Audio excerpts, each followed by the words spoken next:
How did you decide about today's call to drop the charges? When did you make up the determination that it couldn't go any further? So, I mean, and this is a long sort of process.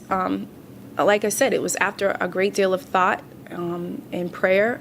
It was after the judge came to the conclusion in all of these cases where, you know, you have an arresting officer, which is going to be the same information that we're going to utilize in this next trial.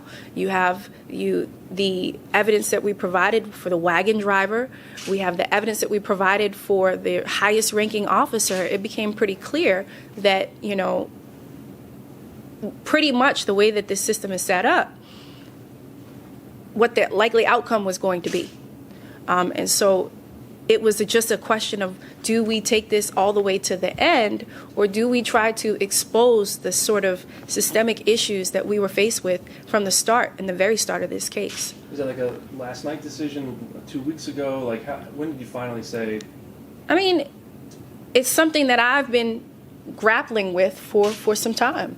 So it's not something that was overnight. It's something that I just tried to really rely on my faith and to say, you know what, team, we're ready to go forward, but this is what we're going to do. This is what I think is in the best interest of trying to address those systemic issues that we were faced with in trying to prosecute this case.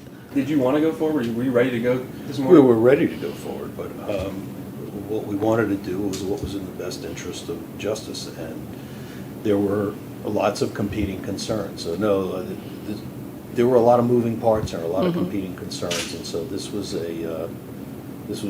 not a decision that was made weeks ago. It was a decision that was thought about a lot, and impetus was the verdict in the Rice case. So were we ready to go? Sure, we were ready to go. I don't think you've been in that courtroom. I don't think there's any doubt about our appetite for these cases. But we have to bow to the reality of how the judge sees these cases, and it's his right to see them the way he sees them.